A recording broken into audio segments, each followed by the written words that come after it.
Good evening, everyone, and welcome to another episode of Raising Bulls, brought to you by the Beautiful Game Network at BGN.FM and Roughneck Scarves. We are the only podcast dedicated to the New York Red Bulls 2 of USL. Tonight, my prediction was fully accurate, which is very rare. The Red Bulls beat FC Cincinnati, moving on to their third consecutive conference final. We're going to talk about that match. We're going to talk about their next opponent, Louisville City, who they were meeting for the third consecutive year as well. We've got a interview with Hassan Ndam that is fantastic. You're going to want to listen to. And we'll look at the rest of the playoff picture, which is now increasingly narrow. Joining me tonight, as always, one of, I would say this year's MVPs, because he was here, I think, the most of all the other hosts. It's Joe Steen. Hello, Joe. Hey, how are you? I'm doing well. I'm recovering from a very exciting night, Sunday night, getting to see the Red Bulls win a second supporter shield in Red Bull Arena. Yeah. It was very exciting. Yeah, we might have two cups to take home this year in addition to a supporter shield. That would be fantastic. Yeah. Okay, wait. Before we get into that, Derek Etienne. His penalty try against Orlando City. It was admittedly poor, okay? But would you have any hesitation sending him to the spot? The people seem very surprised by that. No, not at all. From what I've heard, he's made, first of all, nobody's on the training grounds more than Chris Armas and the coaching staff, so they see who's probably one of the best penalty takers. I didn't have an issue with it at all, to be honest. Yeah. It was, look, I think sometimes you'll even put a guy in a situation like that to help them kind of ease into a match or get over the hump. We saw it with Peggy Lee Ndula a couple years ago, where he couldn't hit the net if someone was paying him, which they literally were to do. But he took a penalty, kind of... he was able to shake it off, and he ended up having a pretty nice season after that. But anyway, let's talk FC Cincinnati. Before the match, I mentioned how scared Cincinnati played in their first round, and it definitely, I think, trickled over into this round. Oh, absolutely. I would say that they, outside of maybe two chances in this game, one of them being one that Ledesma set up after he got past Ethan Cutler quite easily, and Corbin Bones shot off the crossbar, they didn't create anything at all. The back line was, I would say, fantastic. I thought Hassan Ndam had Fernando Adi in his pocket the entire night. Good luck going against that Aaron Long guy next year in MLS. That's all I got to say. And Kevin Pollitt's had a really good game as well, and so did Ethan Cutler. Did a good enough job on Emmanuel Ledesma, who's been terrorizing teams this year, and Alan Giannis did a very good job at the back too. So I mean, the defense really again stepped up very well in this game and really saw the game out in the second half when they really didn't get as many chances as they did in the first half. And I think with this team, in terms of the defense, Ndam has absolutely taken over as a leader. I don't think there's a question. Earlier in the season, that was one of the things I kept bringing up is who's the leader on the back line. And Ndam has emphatically answered that question. I think some of that might even be born out of, is there a place opening up on the first team? And we've talked about that a little bit as well. Because if they can't hold on to Tim Parker, if Fidel Escobar goes elsewhere, and Ndam is in line to be that guy, and I think he's definitely Florian Veloing the end of the season, because Velo looked like he might be out of the Red Bulls' plans, and he turned it on for the final few months of the season and earned a starting spot with the first team. If not for injury, he probably would have held on to. And Ndam is absolutely playing at that level right now, and I think the Red Bulls are benefiting from that. In terms of what they've been able to do in the playoffs so far and on the road where they struggled so much. The other big thing in this match, we were talking about Amando Moreno needing to get up to speed and get back to the level he was at. I think there's no question after his goal that he is back there. What a absolutely beautiful counterattack. Picture perfect. He takes on 3 guys, and now I think Cincinnati likely is able to shut that play down. But who made the run, Joe Steen? Well, Tom Barlow and Jared Stroud. Give Tom Barlow as well, but I'm talking about Jared Stroud, because the defender who was closing down Moreno, is coming from behind, had to drift out wide because of Stroud's run, and that just bought him the extra bit of space and time that allowed him to take that shot. So thank you, Jared. You made the run. I give a lot of credit to Tenari, Barlow, and Jared on that play, because they all basically took defenders out of Moreno's way, which allowed him space for the shot. And again, that's a shot we've seen him take earlier in the season, and he was scoring that at will.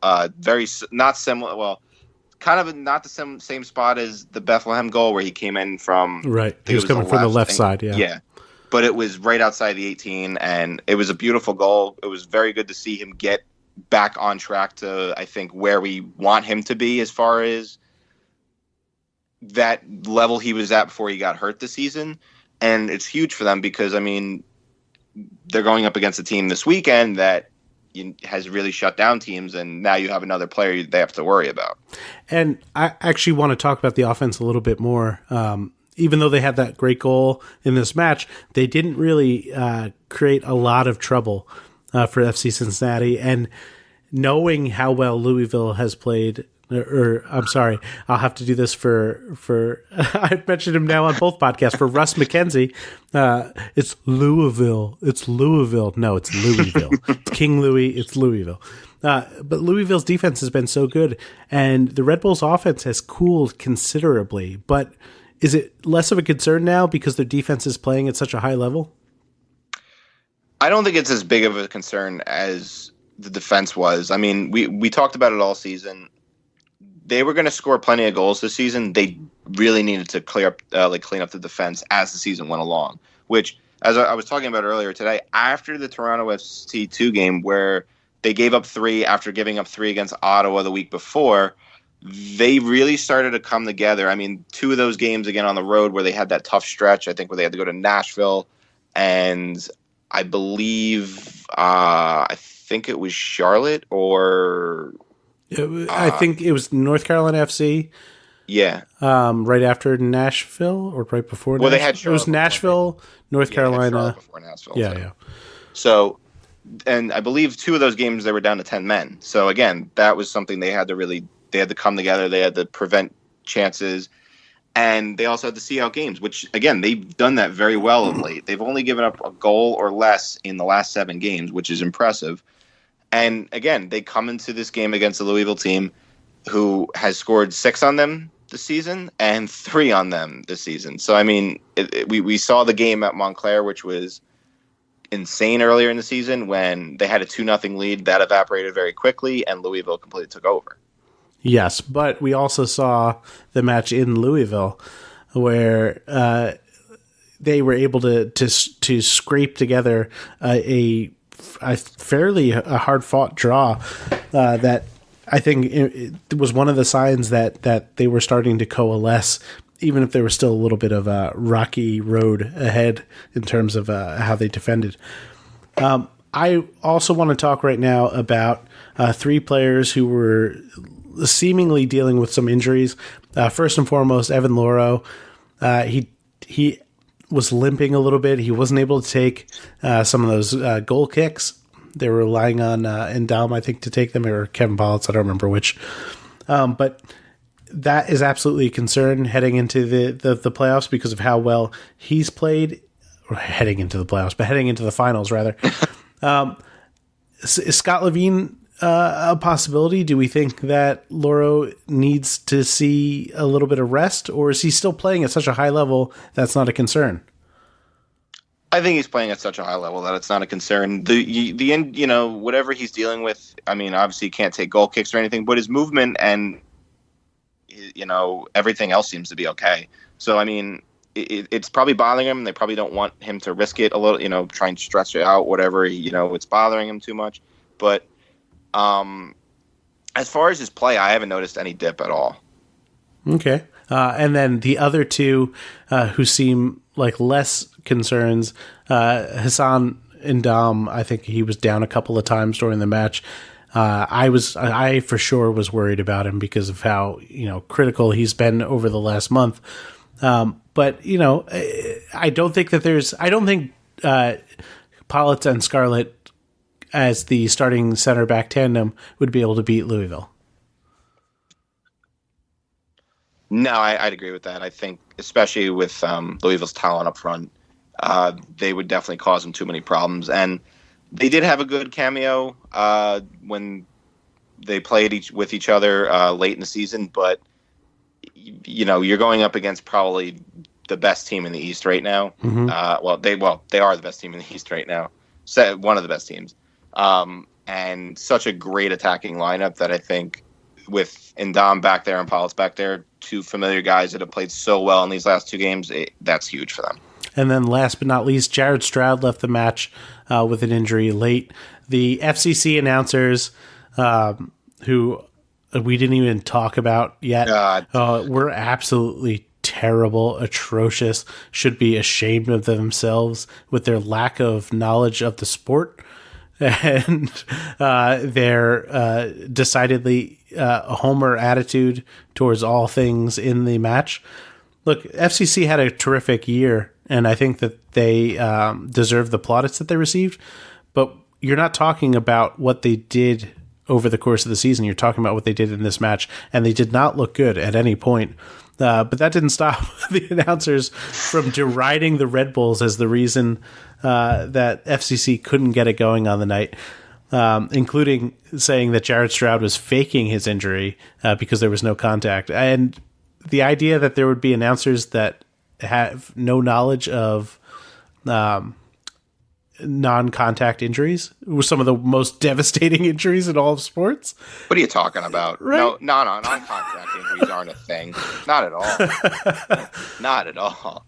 You gotta, in order to get injured in a sport, you gotta have contact. What are you talking about? Terrible, absolutely terrible. So we don't. It actually bothered me watching this game because I was. They just kept bringing up about, and I saw a few people on Twitter say this, that all Red Bulls 2 do is dive and deceive the referee and all that type of stuff. And I said, okay, even if they are, it's part of the game. I said, that's the ref's job to decide if, they're doing it or not. And to be honest, I've not seen a lot of players booked for diving this year. I think Jared got one in the game against Charleston, and that's the only one I can remember. Deservedly so. That was a bad dive. Yeah, absolutely deservedly so. But if the ref doesn't call it some of the time, I mean, I've seen games where this year where they've been absolutely butchered by teams, like just getting tripped or kicked at, and there's no cards given out. I mean, you have to call. The referee has to call. He has to call tight, or he has to let him play. It's one to two options. 100%. And I think in terms of the way that teams approach the Red Bulls too, it's well known that these young guys can be taken out of the match by playing them physically, and lots of teams do it. So I think there's already a higher incidence of fouls conceded in that sense.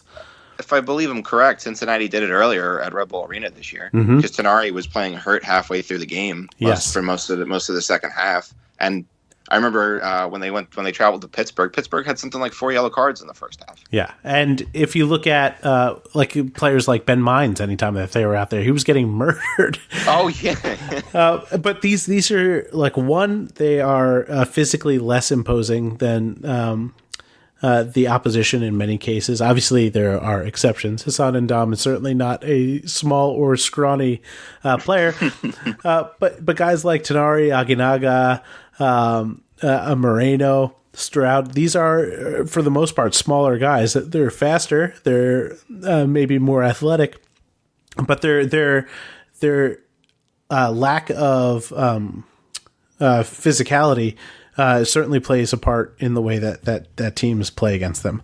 And so I think there's already a higher incidence.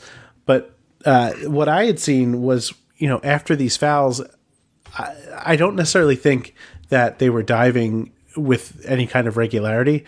but people were taking umbrage with them staying down after they were fouled, which to me is, a kind of it's gamesmanship. It's gamesmanship that I don't mind seeing in the match. If you don't like the fact that another team is taking a long time to get up because you just fouled them, well, maybe stop fouling them, and they won't be able to do that. That's a huge part of the match.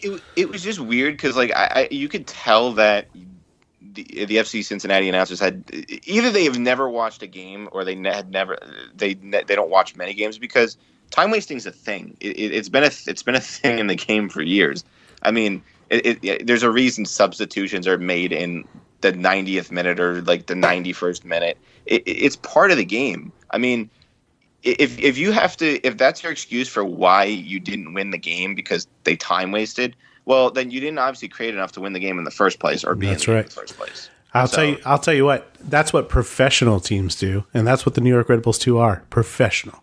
Unlike this FC Cincinnati mob. I don't know where What's going to be their excuse next year when they go to MLS and they're getting obliterated by teams? Look, if they played the Revs in the mid-aughts, the Steve Nicol Revs with Matt Rees in goal, they would lose their minds. I've never seen a team more efficiently waste time than the Revs, and that was a huge part of what I think made them so frustrating for other teams to play. But good on them. I think that they were able to maximize points by being able to be efficient, and that's what happens in sports. They do it in the NFL in terms of running the ball when you've got a lead and being wise about when you use your timeouts, and this is how they do it in soccer. Okay, we're gonna take. Oh wait! I didn't even say who you got for man of the match. I mean, I don't think there's really much of a choice. Hassan Ndam had a tremendous game. Pretty much took Fernando Adi out of the game, and I thought he's been the main reason I think this back line has come together, and I think he deserves all the credit in the world. In addition to the coaching staff, but I think he's stepped up as a leader on this team and has basically said, "Follow my lead, and we'll get this done." Yeah, I fully agree. Hassan Ndam, he has blossomed this season, and this was a huge part of why they were able to get the victory this week. Okay, we're going to take a break, and then we're going to talk to that guy. And he gave us a pretty good interview earlier today, so stick around.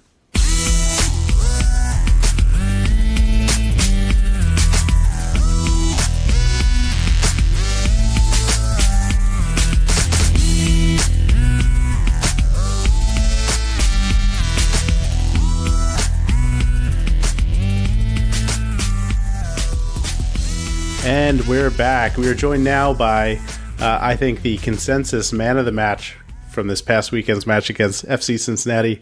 What some would consider a pretty big upset. It's Hassan Ndam. Hello, Hassan. How are you? Hi, I'm good. And you? How are you doing, guys?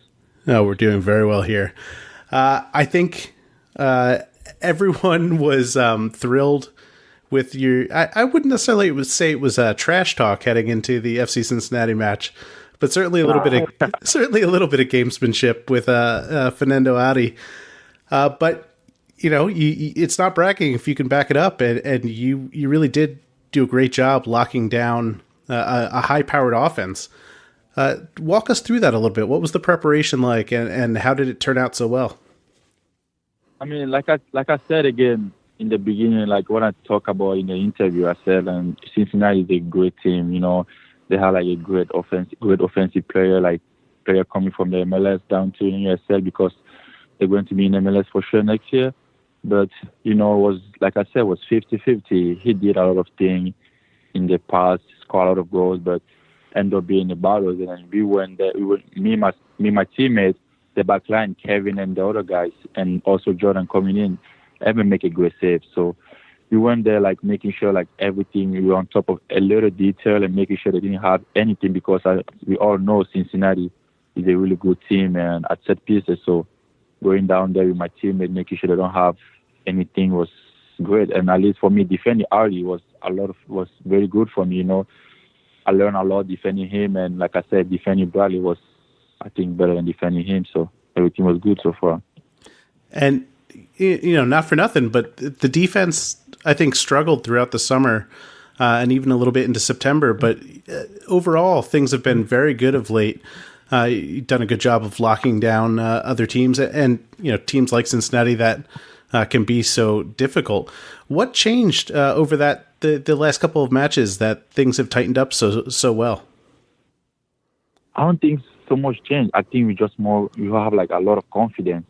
We had like up and down. We can see in the beginning of the season we were really good, like winning teams that had a lot of shutout, but scoring a lot of goals. But in the mid-season, I don't know what happened. We ended up having no confidence. But we can see like in the end of the season we had our confidence. Like playing down man, we had like 3 games playing down man. That gave us a lot of confidence. Show us that we're really a family. We stick together as a family, no matter what, up and down. We end up being really good. So we took that. We talk about it as a staff and the team that, okay, we have a good time playing down with men. We have to do the same thing, be like even, So that's why now we have the same mentality going down to every single game, making sure that you're on top of every little detail and get the 3 points. Or now it's not about 3 points, it's about winning the game. And we're going down to Louisville. It's the final. We lost last year. And no doubt we're going down there to make sure like we're going back home with the trophy. And why not be champion of the USL? Why not be champion of the USL? And speaking of Louisville, this is the 3rd straight year where Red Bull and Louisville are meeting in the conference final. Are they kind of moving into position as the biggest rival for New York now, you think? I don't know. I mean, they've always been, every team now, when they play against New York Red Bull too, they're like, this is a rival. So we're taking every team to come. Like, for sure, we're the underdog. We're going down there, like, everybody knows, okay, it's over for New York Red Bull too, but we're going to make sure that New York Red Bull 2 is not over. We're going to make sure we take over the business. But for us, no rivals. It's a game like every single team. We're going down there to make sure we're on top of every detail and win the game, like we've been doing. I mean, I'm confident about my teammates, and we're all confident that it's going to be a good game. It's not going to be easy. We're ready for that. That's what we play for those type of games. And on the back line itself, obviously there was a lot of rotating personnel throughout the season, but now things seem to have stabilized a little bit. How's the partnership developing with Kevin Politz, and how do you think he's doing in his rookie season? And maybe the same about Alan Giannis, who's really come on strong for you guys. Yeah, for Kevin, talking about Kevin Politz is like such a great guy. I saw the pitch and also in the field, talk a lot, smart player. Communicate a lot. I think in the beginning of the season, he just didn't have confidence, but when he got that confidence, we all can see that he's a really good player and he helped us a lot and he keep helping us. He keep talking to making sure that I learn a lot playing with him, and then I keep learning and we helping each other, making sure that we're on top of every detail, and then we don't let everybody down. We push up everybody and move the team up and defending, not taking any goals. And but Giannis too. Giannis came up in the middle of the season. Also helped a lot playing left back because you have Ethan playing right back. We all know it's tough for him because he's a right foot player on the left side, but he's doing a really good job with us, and we're really happy for him, and we all keep pushing as a back line, making sure that we're helping each other. That's what we keep doing, and we're looking forward to the next game. And obviously, again, that next game is going to be against Louisville. Louisville, I think at least over the last 2 seasons, has played you guys very, very strongly. What is going to be key for you guys to get another result there? I can't really tell you the answer, John. It's going to be really tough, really tight, but I can't really tell you any answer. They're going to come flying.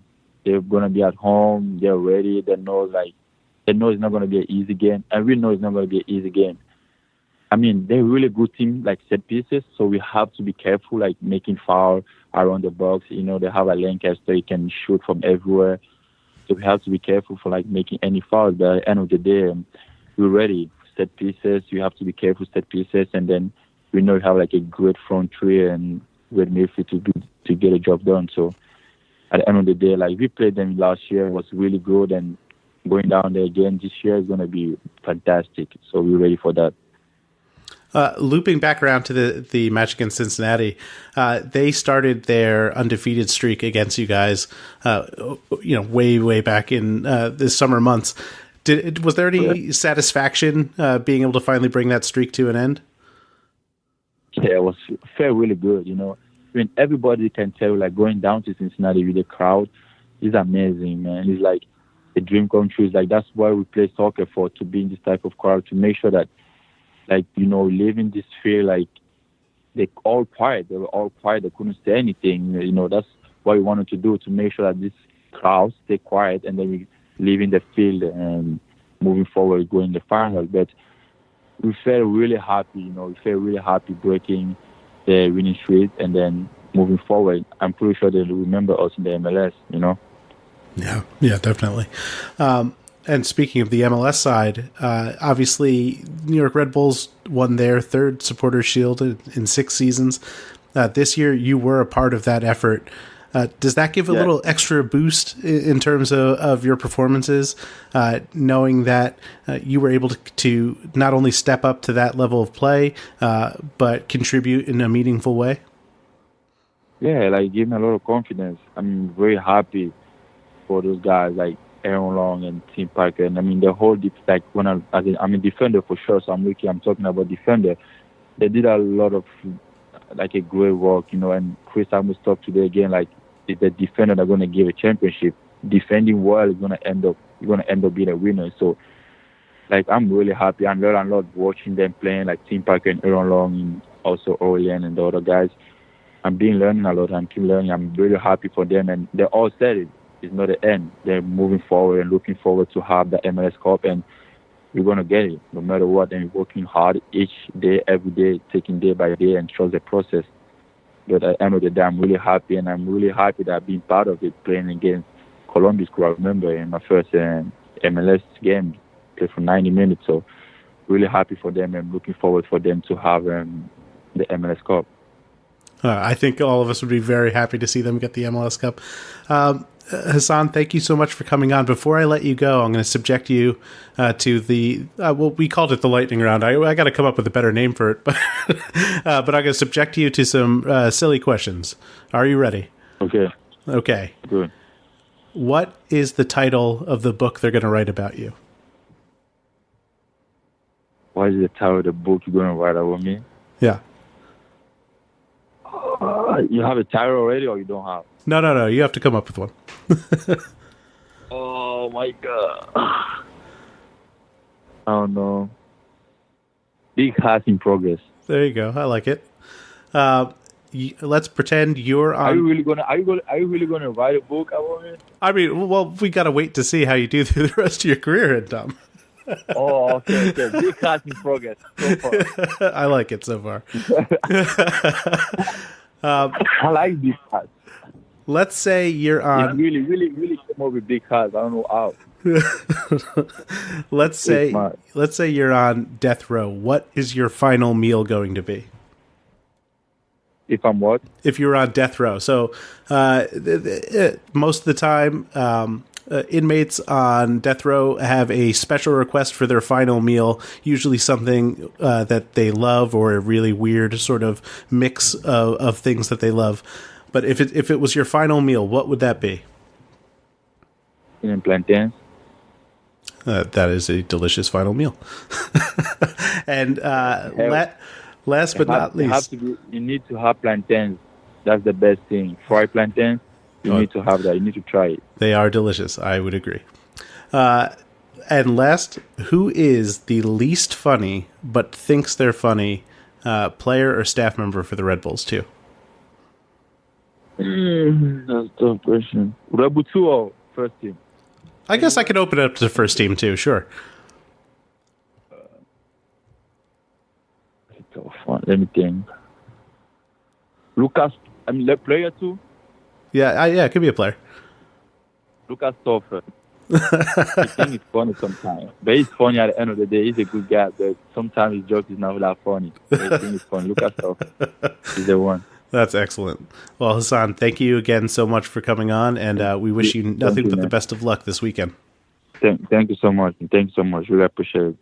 And when we come back, we're going to preview that match against Louisville City. Stick around.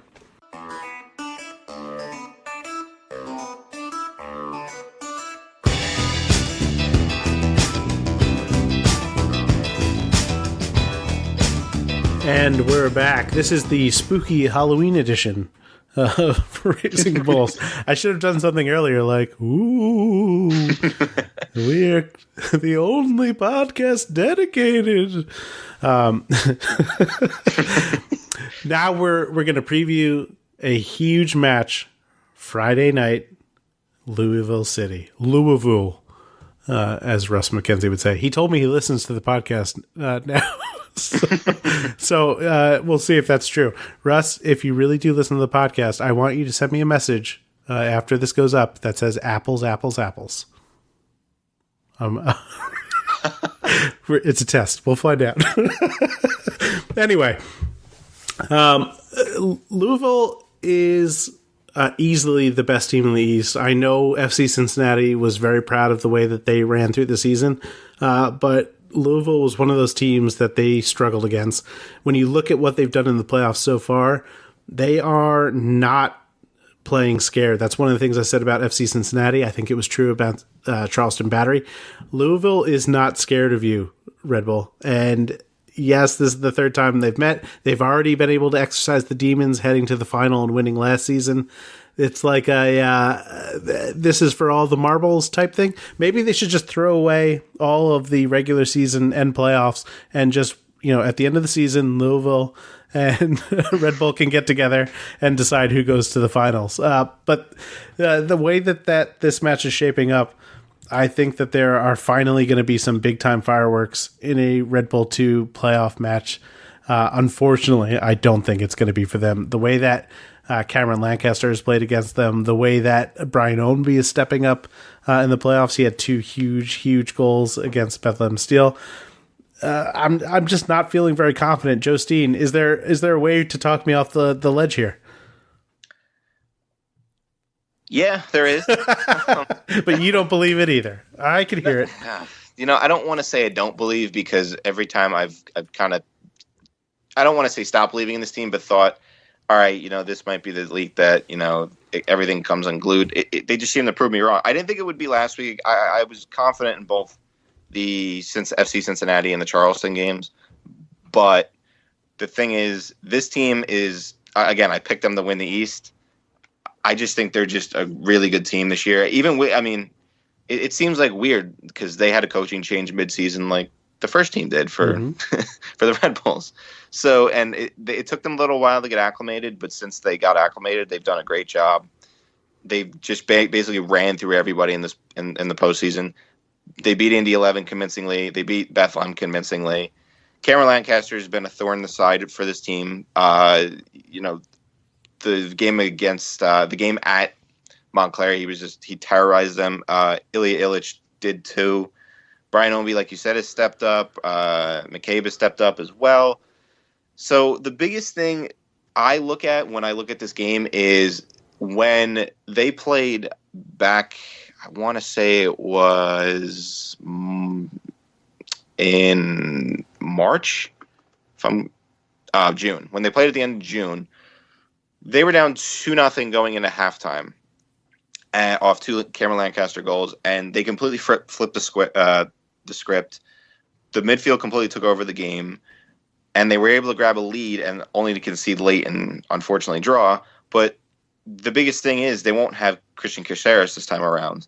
So that holding midfield of Tenari and Lima is going to have to be they're going to have to be compact, and they're going to have to watch everything that they try and do and not get too far caught up the field, because this team can counterattack you in a hurry. That to me is the key to this match, because I think what Louisville did so well at MSU this season was draw the Red Bulls upfield and just wait patiently for counter opportunities. And if you watch the match against Bethlehem Steel, I think Louisville had a ton of possession and did well passing the final third, but both of their goals came in counterattack opportunities, and that's where they could be so dangerous. And it's not just one player that you have to look out for.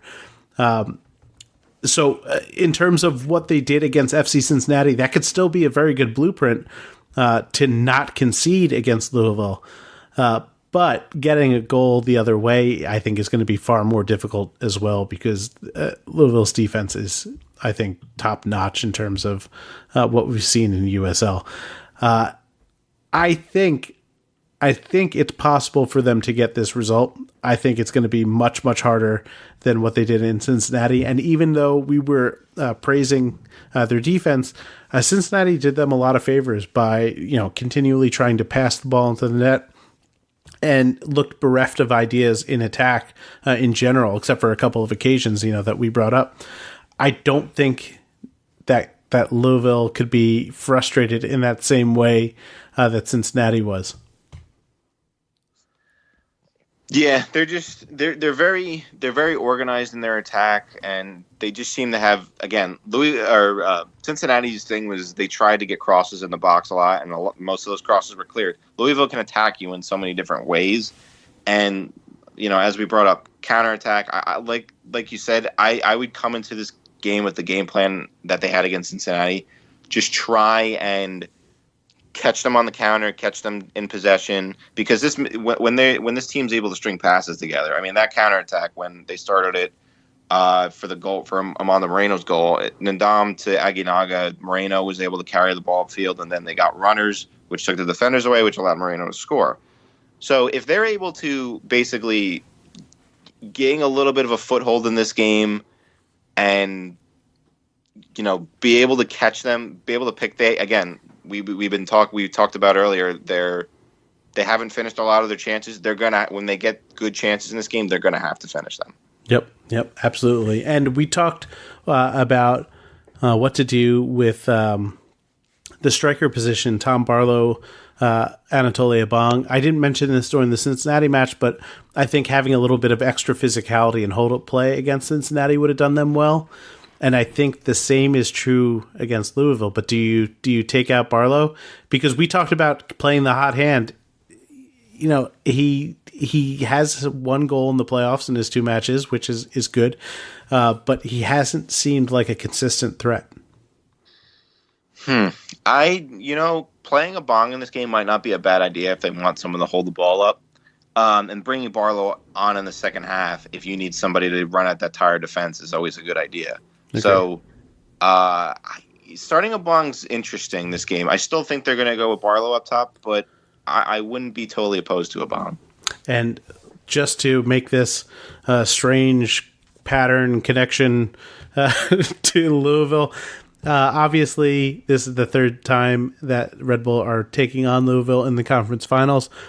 They lost their coach midseason, O'Connor, to Orlando City. That the Red Bulls just beat in order to get their trophy. So maybe there'll be some extra magic involved in some kind of superstitious way there. I need to get your prediction, but first, let's look out west. Orange County SC defeats Reno 1-0. I didn't think they looked convincing in the match, but Reno really didn't look up to it in the same way that Bethlehem Steel did not look up to their match. And then on the other side of things, Phoenix Rising, another emphatic victory. I was wrong on both of my picks. I picked Swope Park and Reno. They both got booted. And here we are, Orange County and Phoenix Rising. One of these teams is headed to the final. Joe, I don't even want to ask you because I know who you're going to pick. But being that this is a podcast and maybe the listeners don't know, who you got in this one? I have Phoenix Rising. Yeah, of course you do. They've just, the biggest thing that stood out to me in the game against Swope was Swope did the same thing to Sacramento a week earlier, where they conceded, they scored 2 quick goals. Actually, funny enough that Tyler Blackwood is actually, Phoenix Rising, which used to be Arizona United, he actually played for Arizona United when I was covering the team out there. So it was actually interesting to see him score and then Chris Cortez score in that game, because they were both on Arizona United when I was covering that team before they became Phoenix Rising. So, but I really loved how they responded. They looked like the better team in the second half. They definitely showed it. Orange County SC, again, they beat Reno, but didn't look convincing, like you said. But I also think Reno's a better team than Swope, so I'm also taking that in consideration. But this year, the games have been entertaining between the two. I mean, basically each team has a win and they drew. So something's got to give in this one. I personally think Phoenix Rising will get it done. I think that they are just riding that wave right now, and they will get it done, and I think they will be in the finals. I'm going to say 2-1. I promise I'm not doing this to jinx them, but I agree with you. I think Phoenix Rising has looked way more up to the task offensively. They ran over the Timbers too. They ran over Swope Park. Now you can make the argument those are two lower seeded teams, and the gap in talent from the Timbers and Swope Park to Reno, who was the 5th seed, is much greater than it would seem. But I just think that they've got this momentum. They're playing so well right now. It's nice that you could just bring on Didier Drogba for a late goal to kind of cement your position. And I think they're going to be hosting the USL Cup, and we'll get to why in a little bit. I have to say that was on the last goal for heck of a finish by Drogba. But what a tackle from Cortez to win that ball. I was like, wow, I didn't know Cortez actually played defense, because that wasn't a forward's tackle. That was like a tackle that you usually see out of a holding midfielder or a defender. But that was something that was impressive. Yeah, that was a special play. For Swope Park. It was completely. It was such a special moment for them. I think they'll get it done. I really think Joe's trying to jinx them. So, I'd love to see them in the final. I wish I could be there to see if they make it and host it. I wish I could be there to see it, because I was there preseason, and the atmosphere is great. I can't imagine it there with a sold out crowd. We'll have to see if we can convince the team to fly us out to Phoenix should the Red Bulls win. If they make the finals, that would be pretty awesome. But that probably won't happen. Yeah, I don't think so either. It would be awesome. I'd be voting in all of my favors ever to the team all at once, and I'd like to space those out over a number of years. All right, let's focus back east. Louisville, Red Bulls 2. Who you got? I'm gonna go against my prediction because I said Louisville was gonna win the East. I know I should stick to that, but something tells me, because of what happened last year in that penalty shootout, we're gonna get a third penalty shootout. It's gonna be 1-1.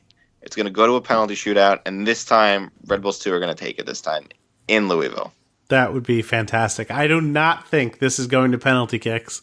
I'm also feeling stupidly optimistic, even though, again, just like you, I've said to anyone that's asked me, Louisville will win this match. I probably still believe that, and will jinx the Red Bulls by doing this. But I think this is going to be their third consecutive 1-0 victory. I think Louisville is going to want to tear their hair out, because the Red Bulls are going to score early in this one, and then they're going to sit back and absorb and just frustrate the crap out of Louisville, which means that they will be traveling to Phoenix to take on Phoenix Rising should these predictions hold true. Everybody feeling good about those? I wonder how USL feels that this is the final for the third year in a row. I'm sure they're fine with it. Look, Red Bull put out an entertaining match every time they go out there. True. Even when they lose, they're entertaining. So I think USL is fine with the two most entertaining teams in the Eastern Conference playing. They're probably thinking part of their mindset is probably these guys again. Can we get two new teams in the final, please? Yeah, right. I would think that. I think that they're probably angriest that they're not going to get the crowd that FC Cincinnati would draw. Although we didn't even talk about that. Where the heck was everybody? Yep. Yeah, I know, really. I mean, it's not and I even checked that day. The Cincinnati football wasn't home that day. They were 10,000 light from their average attendance. What the heck, Cincinnati? Make the trip. I mean, if they had if Red Bulls 2 had a home playoff game against Nashville, I could tell you what, there would have been people. We don't have the capacity at Montclair State. They don't have the capacity at Montclair State that they do at Nippert. But those bleachers would have been full. Yeah, I think so. We would have made sure those bleachers were full. I think so. I agree. And if I'm MLS right now, I'm going, I've made a huge mistake. We'll see. All right, that brings us to the end of another episode of Raising Bulls. We want to thank you so much for listening. You can follow us on Twitter. I am at _Joe Goldstein. I am at jsteen15. And if you'd like to follow the show, and we hope you do, we are at Raising Bull Cast. That's one bull, Raising Bull Cast. And as I've said, that is on Twitter. You can also follow our written works at RB News Network. That's also on Twitter. And rbnn.us. You can find us at facebook.com/raisingbulls. You can go to raisingbulls.com where we have all of our episodes.